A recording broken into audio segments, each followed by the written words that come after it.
A Chinese girl begged a mountain man, "They're beating my mama for being Chinese. Please save her and marry her." What he did next shocked the cruel settlers. The first sound was not wind, but a scream, thin, high, and breaking, like a wire snapping under too much strain. It came again, carried ragged on the frozen air, and then another sound joined it. The dull slap of fists striking flesh, the coarse laughter of men who thought themselves untouchable. Snow muffled much in the valley, but not that, not cruelty. Jonas Graham had been sharpening a blade when it reached him. He froze mid-draw, steel held still against wet stone, listening. For months he had lived alone in that cabin, tucked against the slope. Nothing but his own breath and the crack of pine to keep him company. His life was pared down to meat, fire, and silence. But that scream tore through his walls and into his marrow. He pushed the knife aside, the scar on his jaw tightening with emotion, and rose. He was halfway to the door, pounding rapidly, too light to be a man's fists, more to frantic, more to spit out. Jonas swung it open, and a child all but fell inside. A girl, Chinese, maybe 10 at most. Her face flushed raw from the cold, hair tangled and damp with snow melt. Her small hands clutched at his coat like claws. "They're beating her," she gasped, chest hitching with sobs. "My mama, please. They're hurting her because she's Chinese."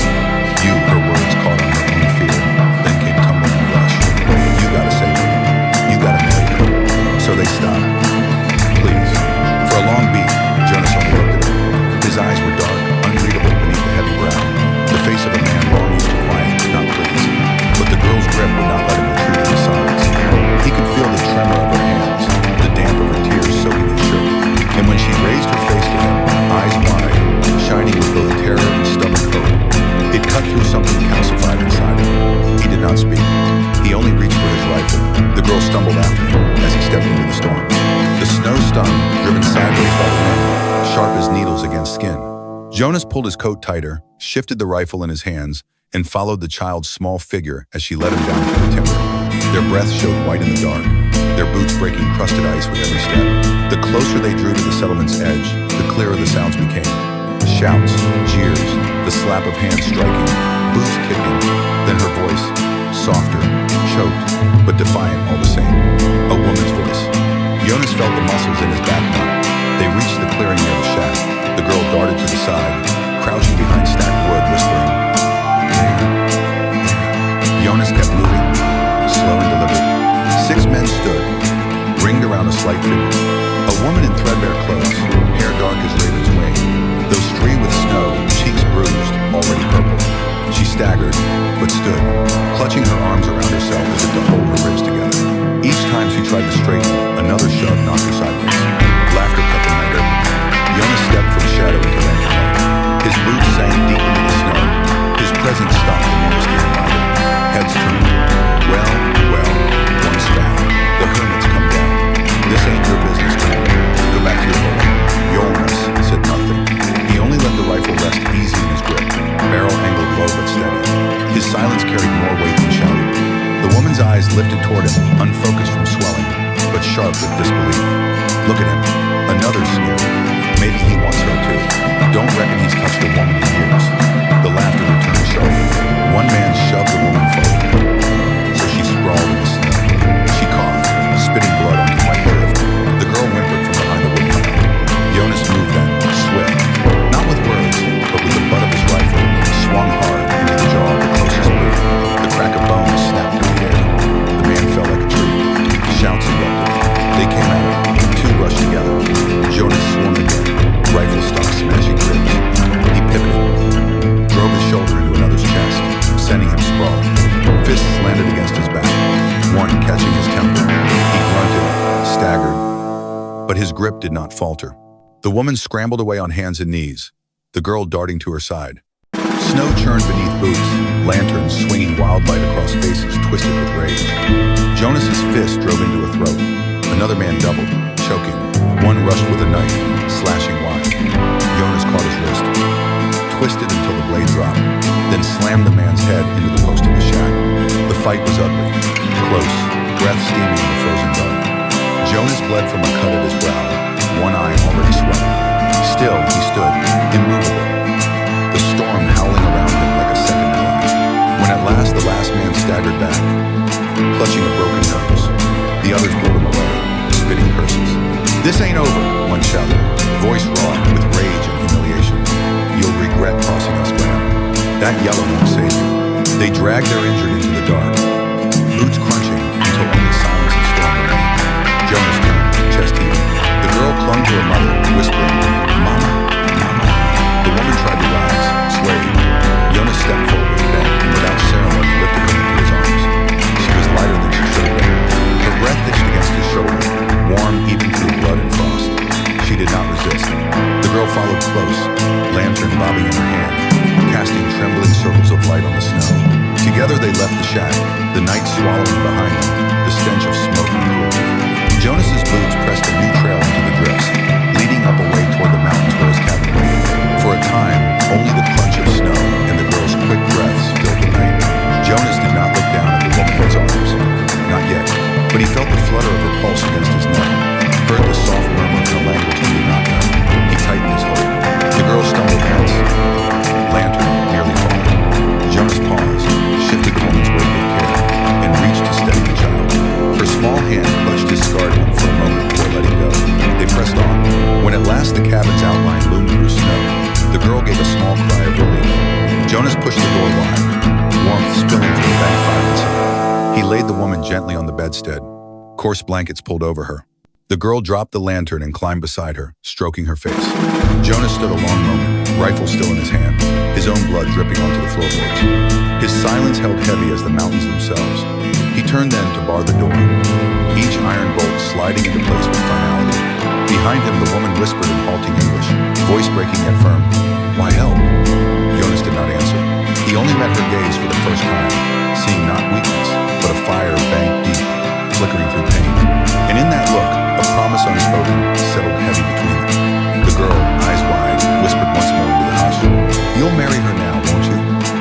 The words hung there, fragile as ice crystals, daring the silence to break. Outside, the wind keened against the shutters, carrying with it the certainty that what had begun tonight was not finished. Snow rattled against the shutters like small, persistent fists, but within the cabin a frail warmth began to gather. The fire had been coaxed higher, its glow throwing shadows long against the timbered walls. Jonas sat near the hearth, stripped of his coat, the muscles in his arms corded as he worked the edge of a log with his knife. The scrape of steel against wood punctuated the hush.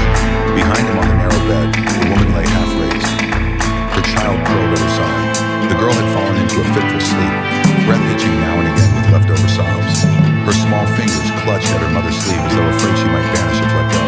The woman's other hand trembled where it rested on the blanket, knuckles swollen from the night's ordeal. Her lips split and bruised, parted once to speak, but no words came. Jonas turned his head slightly, watching without appearing to watch.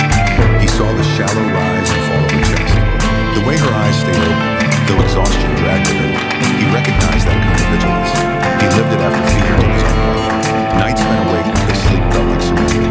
He rose finally, knife sliding back into its sheath. Crossing the room in 3 strides, he set a tin cup on a small table and filled it with hot water from the pot.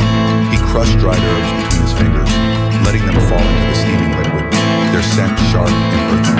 Without asking, he placed it near her hand. She startled at the closeness, dark eyes lifting to his. For a long moment, she only looked at him, her breath shallow. Then slowly, she wrapped her fingers around the cup. The warmth seeped into her skin. She brought it to her lips, sipping, wincing as the heat touched the cuts inside her mouth. Yet she drank because he had offered. Jonas said nothing. He returned to the fire, sat again, his face turned toward the flames. Silence settled thick. Yet in that silence, something shifted. No longer the empty quiet of solitude, but the tentative quiet of strangers forced together. After a time, she spoke, voice faint, accented but clear. "My name is Malay." Jonas did not answer at once. He leaned forward, feeding a stick to the flames, watching them leap. At last, he said, rough with disuse, "Bonas." The sound of names between them hung in the air, soft but binding. The girl stirred. Then, murmuring in her sleep, Lean smoothed her daughter's hair with a shaking hand, her lips moving in a lullaby too quiet for Jonas to catch. The melody was unlike anything he had heard before. Low, lilting, carrying sorrow and sweetness together. It filled the cabin more than words could. Jonas's knife still in his hand. He felt the tune thread through him, awakening wife humming by lamplight, a cradle rocking. He clenched the knife tighter, grounding himself in the present. When the song ended, only the crackle of fire remained. Mylin's gaze drifted to Jonas. You saved us. He shook his head once. Men like that don't stop easy. They'll come again. Their jaw tightened. She lowered her eyes. Then we should go. The suggestion cut into him sharper than he expected. Go. He should want that. He had lived for years without the weight of others. Yet the thought of them stepping back into that storm, back toward a world waiting to break them again, filled him with something like unease. He looked at the girl asleep, small chest rising and falling beneath the quilt. Then at Lynn, her face marred, but her gaze steady, even in fear. He said only, not tonight. She studied him for a moment. Something unspoken passed between them. Acknowledgement, perhaps, or the first glimmer of reluctant trust. She nodded. Hours crawled. Jonas tended the fire, listening to the storm batter the cabin. Min dozed, sitting up, roused by every gust, every crack of timber. Each time she looked to the girl, reassured herself, then sagged again. Jonas caught the weariness in her eyes. Without a word, he stood, pulled a blanket from the peg, and draped it over her shoulders. She stiffened at his closeness, then eased beneath the weight of woe. Her lips parted as if to thank him, but she only lowered her gaze. Jonas returned to his place, arms resting heavy on his knees.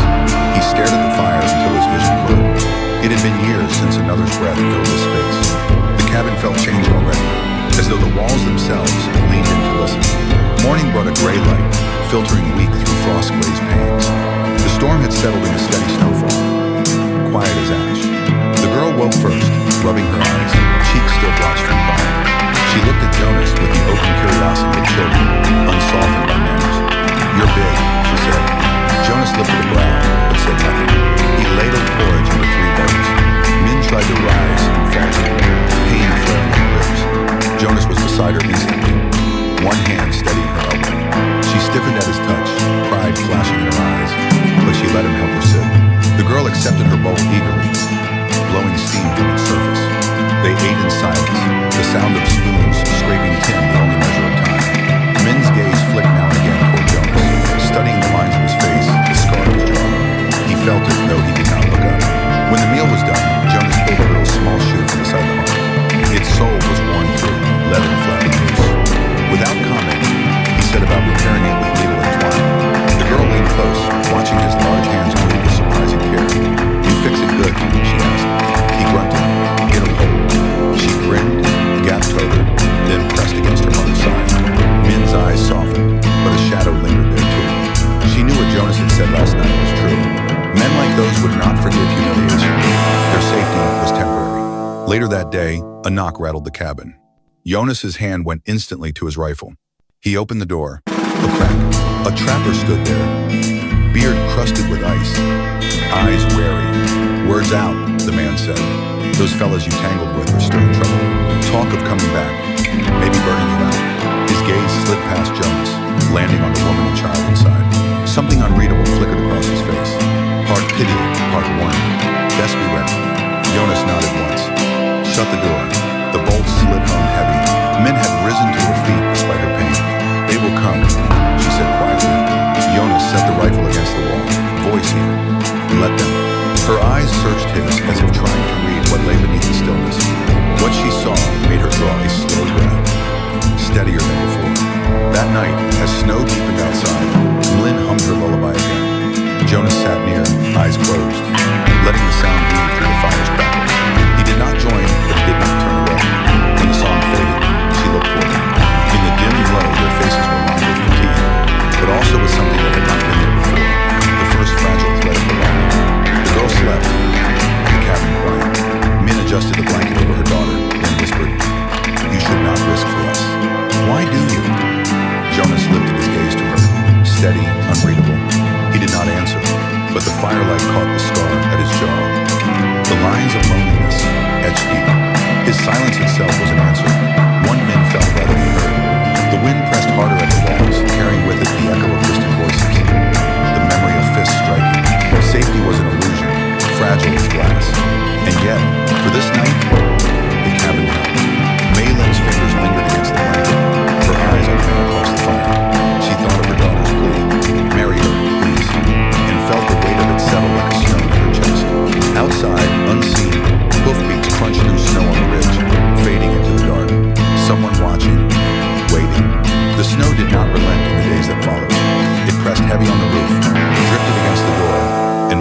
every sound, until the world beyond the cabin seemed to vanish. Inside, time stretched long, measured not by clocks, but by the crack of logs in the hearth, and the soft rhythm of breath from three souls bound together by circumstance. Jonas mended tools, split wood, set traps. Mlyn moved as strength returned, sweeping the floor, tending the fire, smoothing her daughter's hair. The girl followed him outside sometimes, her small boots crunching alongside his, asking questions he rarely answered. She seemed to sense words were not his trade, and filled the silence with her own chatter. Bright against the gloom, yet beneath the quiet, something sharper lurked. Jonas felt it in the way Mlyn flinched at sudden noises, the way her eyes searched shadows even within the safety of timber walls. At night, when the girl slept, she would sit near the fire, staring into its heart as though seeing something far behind it. Jonas did not press.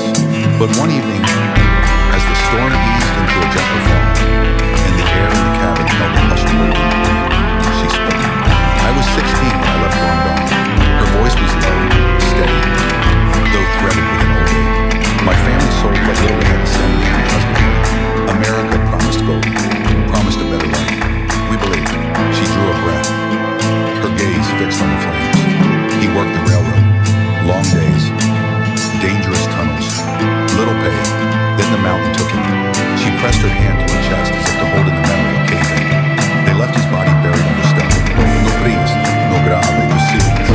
Jonas's jaw tightened. He knew the kind of silence that followed loss. He said nothing, only fed another log to the fire, its sparks rising like ghosts. I washed clothes after that. 4 settlers, 4 miners. Some spat when they handed me shirts. Some tried to take more than word. When I refused, they spread lies. Said I carried disease. Said I was less than human. The beating you saw, it was not the first. Her hands curled in her lap, nails pressing her palms. But it was the worst. This time I thought they would kill me in front of my daughter. Her voice broke then, but she swallowed it, forcing strength back into tone. I told myself to endure. For her. She touched the girl's sleeping cheek. Always for her. Jonas watched the small hand against the child's face, the tenderness of it. He thought of his own wife once, cradling their baby boy. Fever had come swift, and in one cruel week, both were gone. He had not spoken their names aloud in years, but tonight, in the hush after Min's words, their memory pressed close. You fought, he said at last, his voice graveled. That matters. She looked at him, then truly looked and saw in his scarred features the grief that mirrored her own. For a long moment, neither spoke, yet the air between them shifted, no longer strangers merely bound by survival, but two souls who recognized the same hollow places in one another. The next day, Jonas rode into town for supplies. He left at dawn, rifle slung, the cabin behind him fading into the whiteness. Min stood at the window until he was gone, her hand resting on the sill. She had not trusted men for so long. Trust meant risk, and risk meant pain. Yet with him, silence felt less like distance and more like steadiness. In town, Jonas felt the eyes on him. Men leaned against posts, spat into the snow as he passed. One muttered loud enough to hear, "Hermit thinks he can keep them. He'll learn." Another laughed thinly. Jonas ignored them, bought flour and salt, bartered for ammunition. His silence was its own warning, but he knew well enough words spoken in the dark could gather like wolves. By the time he rode back, dusk had settled. Smoke from his chimney was a welcome sight. Inside, he found Min tending the fire, her daughter humming softly. The cabin smelled of broth. She turned as he entered, and for the first time since he had carried her from that shack, he saw the faintest lift of a smile touch her mouth. Not joy, but gratitude. It was enough to mark the cabin as something more than shelter, the beginning of home. That night, while the girl slept, Jonas worked loyal into the stock of his rifle. Min sat across from him, hands folded, gaze thoughtful. They hate what they do not understand, she said. They fear what is different. You risk yourself for me. Why? He lifted his eyes slowly. Firelight caught the planes of his face, carved deep with years. Lost my family, he said simply. I know what it is to stand alone. Her breath caught at the plainness of it. No grand speech, no reaching for pity, just truth. She nodded, and in that nod, something inside her yielded. A piece of the burden loosening, even if only slightly. But peace was brief. The following afternoon, hoof-beatitudes thundered past on the ridge. Jonas stepped outside, snow crunching under his boots, eyes narrowing against the glare. Two riders crested the rise. Their laughter carried on the wind. China, woman, Graham! You'll pay for stealing what ain't yours. They spurred their horses, vanishing into the trees. Emlyn stood in the doorway, her daughter clutching her skirts. Jonas looked back at them, then at the ridge. He felt the threat in his bones. It was not a matter of if they would come. The only question was when. That evening he began his preparations. He cleaned his rifle, checked the traps near the tree, stacked wood higher against the walls. He moved with the quiet efficiency of a man who had lived through the ambush before. Min watched, her brow furrowed. She asked no questions, only helped where she could, gathering kindling, sweeping the floor, making broth to fill the air with warmth. Later, when the girl had fallen asleep by the fire, Min sat beside Jonas on the porch. The sky above was clear at last. Stars scattered like frost. Her breath gleamed white. They will come, she whispered. Jonas's gaze stayed fixed on the dark line of trees. His answer was steady, calm, as stone. Let them. Something in the way he said it, not defiance, not recklessness, but certainty, settled deep into her. She drew her shawl tighter and sat in silence beside him, letting the cold seep into her bones, trusting for the first time that perhaps she was not alone in the fight. The days that followed held a fragile rhythm. Jonas taught the girl how to set a silver snare. Lynn mended his coat where the fabric had frayed.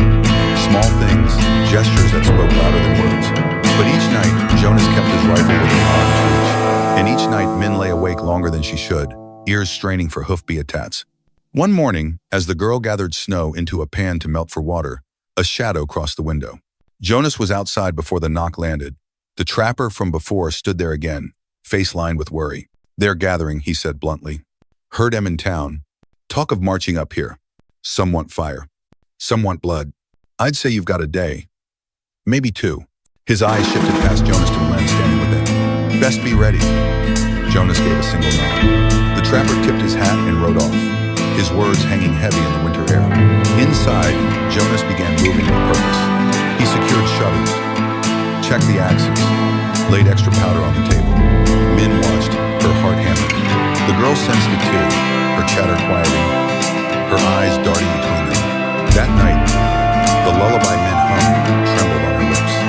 Jonas sat listening, his scarred hands folded, gaze far away. When the song ended, he looked to her. You should know, he said, voice low. Once they come, there won't be any turning back. They'll keep after us till one side is gone. Her throat tightened. Then we fight. The words surprised her even as she spoke them. But once free, they steadied her spine. Jonas studied her face in the firelight. For the first time, she did not lower her gaze. Snow began again, fine and steady, whispering against the roof. The girl stirred in her sleep, murmuring. Min brushed her hair from her forehead, whispering cover. Jonas watched them both, something unnameable stirring in his chest. The wind shifted, carrying faint voices from the distance, too far to make out, but real. Jonas stood, every line of his body tense, listening. Min felt the change and rose beside him, heart pounding. Somewhere in the dark, men were already moving. The night broke open with fire. Torches flared against the dark, orange light flickering across snowdrifts and bare trees. The sound of men carried up the slope, boots crunching, voices rough, laughter hard as iron.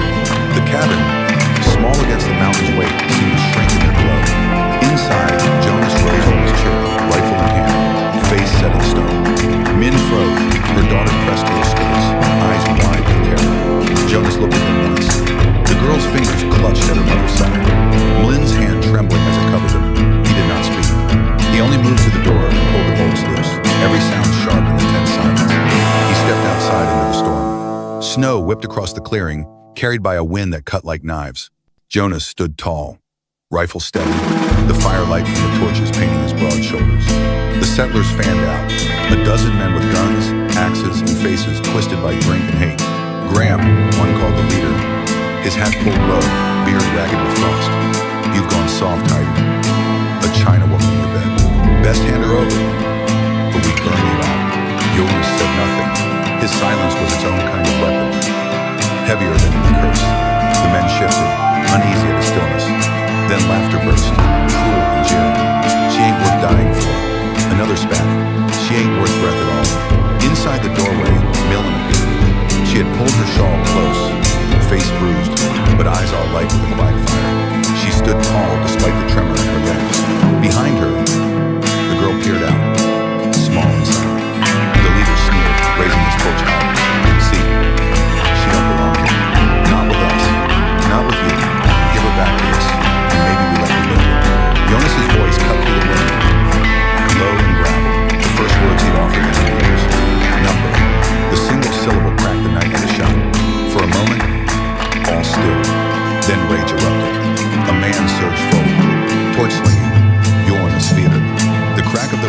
split the storm. The torch fell, hissing into the snow. Chows followed. Men roared, charging. Gunfire sparkled. Flames whipping.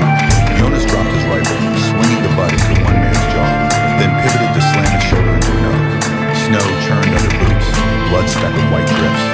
One settler lunged with an axe, blade glinting. Jonas caught his arm, twisted it, forced it down. The man screamed as bone cracked. Jonas shoved him aside, turning just as another fist slammed into his ribs. He staggered but stayed upright. Breath-heavy clouds in the night. From the doorway, men watched with terror and fierce resolve. When one man broke past Jonas, lunging toward the cabin, she seized the iron pot from the fire. She flung its contents, boiling broth and ash, into his face. He screamed, clawing at his eyes, falling into the snow. The girl cried out, but Malin pulled her close, shielding her with her own body. Jonas fought like a man who had nothing left to lose. His fist struck, his knife flashed, his boots drove men back, but there were too many circling, pressing him. His breath came ragged, blood dripping from a gash at his temple. He felt the weight of them like a tide, threatening to swallow him whole. Then the mountain itself gave answer. Snow that had hung heavy all week groaned above. A crack echoed across the ridge. Jonas's head snapped up. The storm shifted, and then it came. An avalanche, roaring, thunder made of ice. White fury tore down the slope, swallowing torches, men, shouts. The world vanished into a blinding surge of snow. Jonas grabbed the cabin's post, bracing as the edge of the slide rushed past. Settlers screamed, their cries cut short by the roar. The earth trembled beneath, snow tearing trees from root, burying all in its path. In moments, it was over. Silence returned, deep and suffocating. The clearing lay altered, half the men gone under the mountain gate. The rest scattered, fleeing into the night, leaving only darkness and broken torches. Jonas straightened slowly, chest heaving. His face was bloody, coat torn, but he still stood. He turned toward the cabin. Min was there clutching her daughter, both wide-eyed. Relief broke across her features when she saw him still alive. She stepped forward, crossing the threshold, her shawl slipping. She knelt beside him, trembling hands reaching to touch the cut at his brow. He flinched, then let it. Her fingers were gentle, wiping blood away with the edge of her sleeve. She whispered in a voice raw but certain, "They will not come again." Jonas looked at her at the bruises, the weariness, the quiet strength that had not been beaten out of her. For years he had lived without purpose, locked in grief. Tonight in her eyes he saw, not weakness but fire. Something in him shifted, something he thought buried with his wife and child. The girl slipped from her mother's arms and clutched Jonas's coat. "You saved Mama. You saved us." Her voice shook, but her eyes shone. "Now you'll marry her, won't you?" The question struck again, small yet piercing. Min froze, her face flushing with both shame and longing. She started to hush her daughter, but Jonas did not move away. His gaze stayed fixed on Lynn, steady searching. Dawn broke slow, light seeping pale over the snow-laden ridge. Smoke curled from the chimney, thin against the sky. Jonas stood with Millie at the edge of the clearing, the child between them. The mountain loomed behind the land stretched wide before. Jonas's voice came rough. "Spare as ever. Take my name. You'll be safe here." It was not romance, not poetry, but it was shield and promise carved from a man who spoke with deeds, not flourishes. Min's lips trembled, tears welled, slipping silent down her cheeks.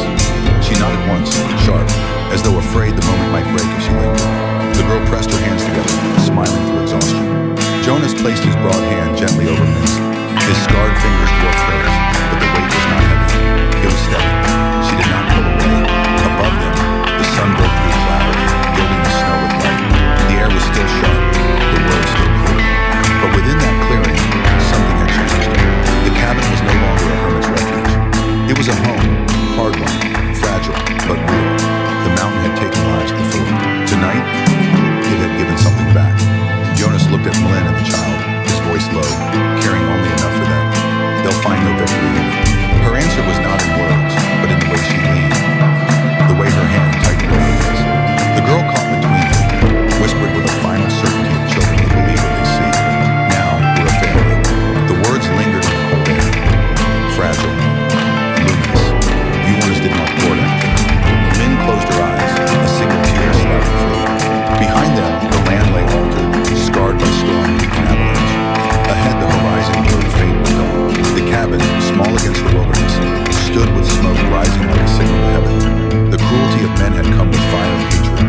The mountain had answered with fury. What remained now was silence, broken only by the crackle of fire within. The whisper of wind and the faint hum of a lullaby carried from Min's lips as she held her daughter close.